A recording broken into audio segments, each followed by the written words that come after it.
Your Steve Jones Show podcast is loading now. The Steve Jones Show podcast is sponsored by Sunbury Motors, North 4th Street in Sunbury, and Sunbury Motors Kia, routes 11 and 15 in Hummel's Wharf. Scott Spinelli, the host of The Breakdown on Believe, college basketball analyst, by the way, also former Boston College interim head basketball coach and one of the top recruiters in the country when he was in the game. Scott, welcome. It's great to have you with us. Thanks for having me, Steve. Real glad to be here with you today.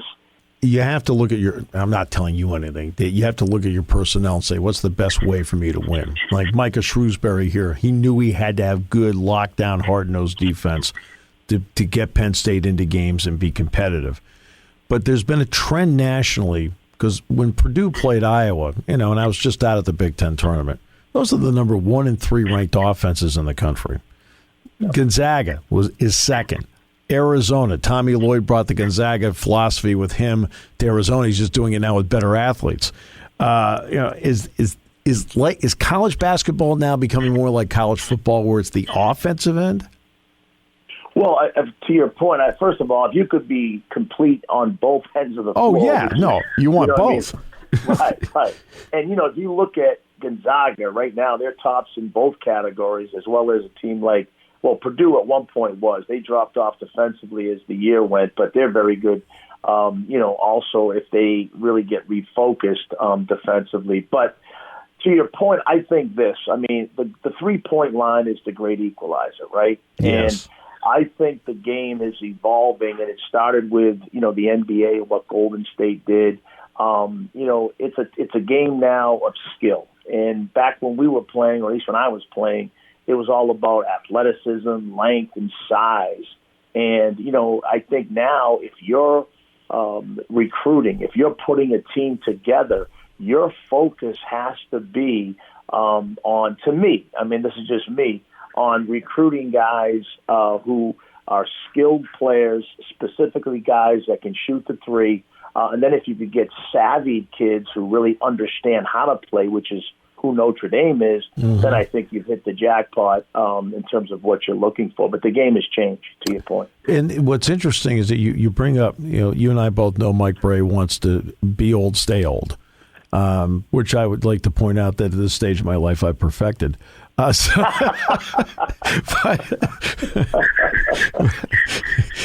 could steal that line. But I look at Kentucky. And when you and I both know that John went one and young, but he's gone now to being older, to mixing in some of the young players with him. What do you think this transfer portal is doing now to the quality in the tournament, because we're seeing older players? Again, just speaking on my philosophy, what I believe to be the most successful way of doing it. And again, to your point, there are teams that do it differently. But I'm going to give you an example. Let's take a team like St. Mary's. Yes. St. Mary's basically, and they're going to be very, very difficult to beat in this tournament, by the way. Yep. They have a team that's really, old. They're experienced. They're all upperclassmen. Their top 6 players are either a super seniors, a couple other seniors, and 3 juniors. And, if you can get old within, to me, there's something to be said about that, right? And you're developing those players into your system. There's a camaraderie, a chemistry.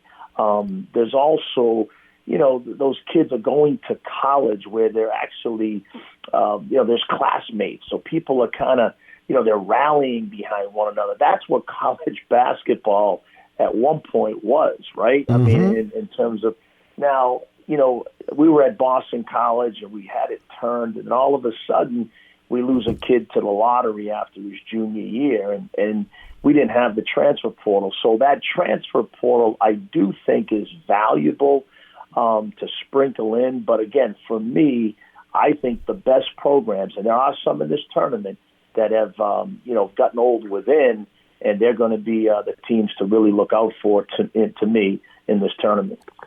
Which player was that? That wasn't Reggie, was it?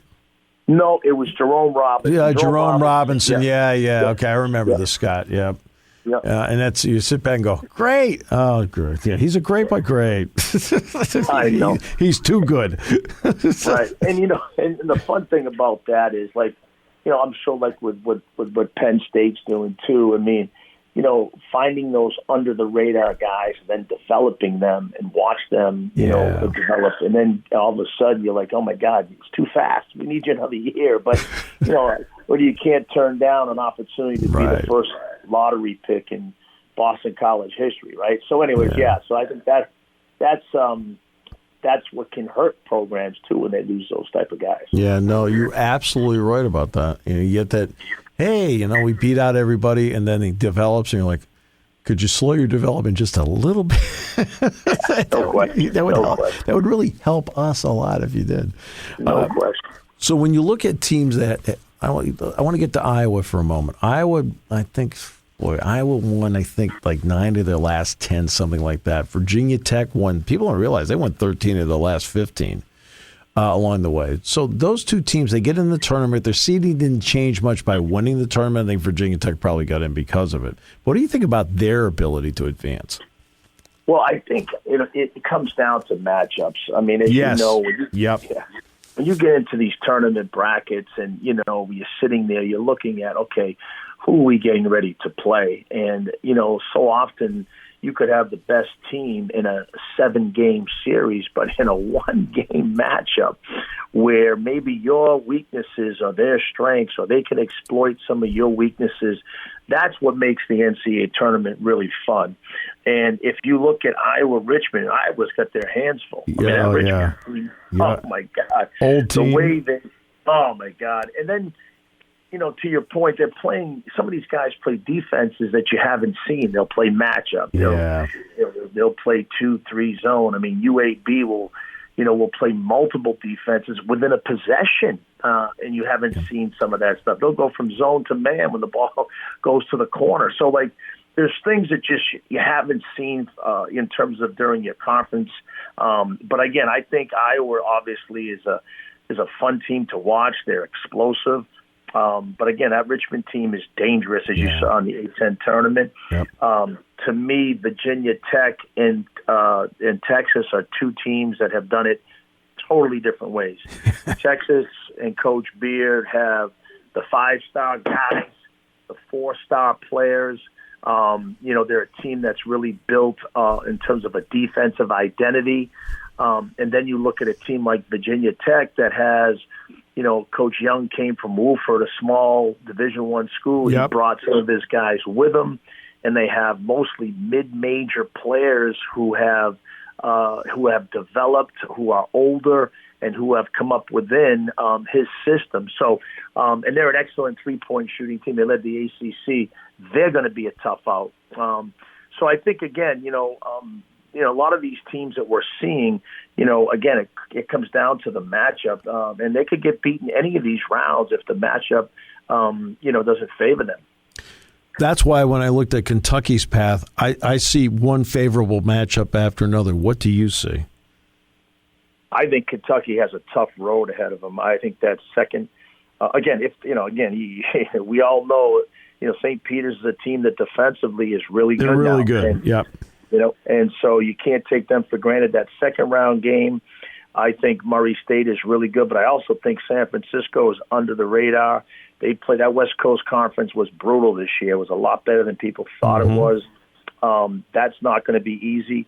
And to me, Purdue, and you saw them, I think they're as complete as anybody. If they can get back to defending the way Coach Painter's teams have in the past, I mean, offensively, we know, they've got, with Ivy, and they've got some really explosive weapons offensively. They could be really tough to beat. And the sleeper team, to me, on that side, is going to be St. Mary's. I can't emphasize that enough. Yep. What I believe to be a team that's going to be a really difficult team to beat on that side. Yeah, I can see each level brings with it a different team, a different matchup, a different challenge. Tommy Lloyd goes from Gonzaga to Arizona. So obviously in a year, he brings that Gonzaga offensive philosophy with him. What do you like about what Arizona has done? Well, he put together a roster. Now, again, a roster of skilled players. He's been kind of known over the years to recruit internationally. And as yes. you and I both know, a lot of those kids that they're bringing over, at least, for the most part, are guys who can all pass, dribble, and shoot, right? The European-type game. They inherited a kid, Benedict Matherman, a guard from Montreal, he's really good. Yeah. And so they have all the pieces. But, I think I'll throw this point at you. What Coach Lloyd has done, and I think you're going to see this with Coach Shrewsbury there and a lot of the high-level assistants who have great experience in the profession, I think they have a big advantage right now. I think the game has changed as it relates to coaching. Yeah. I think it's become relationship-based coaching. And if you've been a long-time experienced assistant, especially at these high levels, you understand how to communicate with these kids. I mean, you hold them accountable, you hold yourself accountable, but at the same time, cultivating these relationships where these kids trust you. The days of being a negative, critical dictator, are over. I mean, you really have to be able to communicate with these kids, and they have to want to play for you. And so you love the job Coach, Lloyd has done, at Arizona.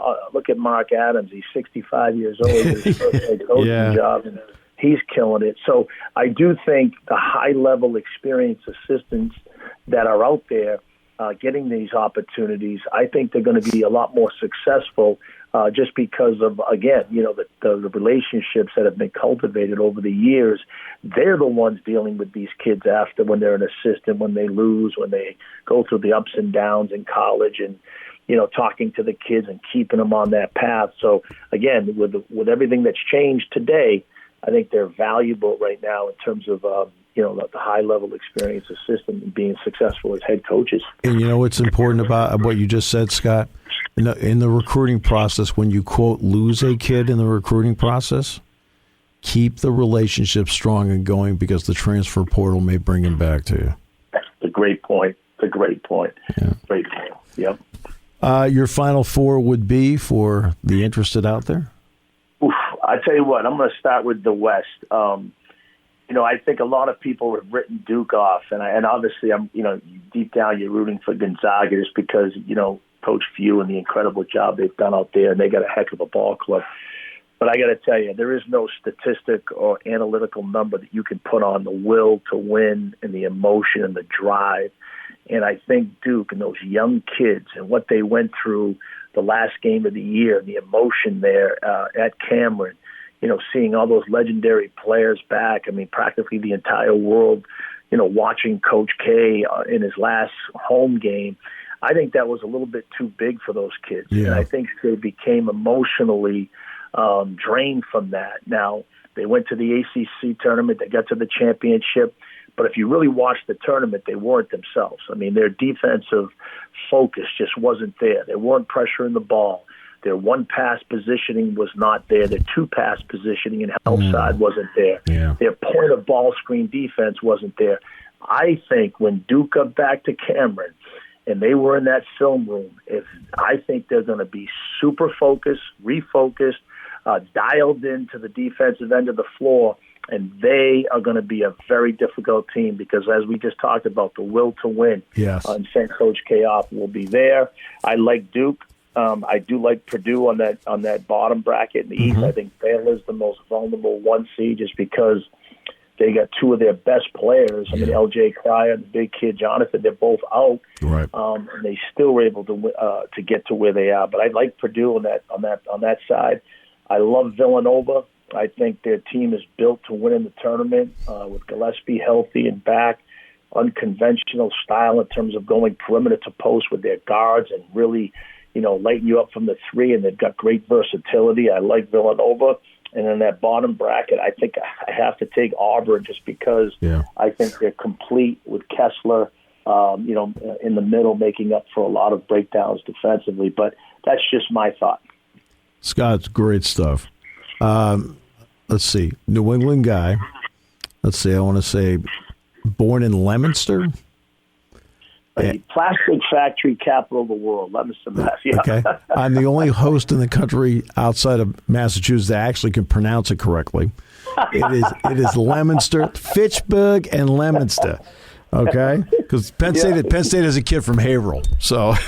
Okay.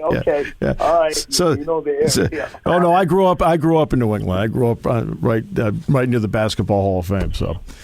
Oh wow. Okay. Yeah. Okay. So there you go. Hey, what a pleasure. I hope this isn't the last time we have you on because I had a blast with this. So thank you. Anytime. I'm just glad to be here. Thanks for having me. Okay.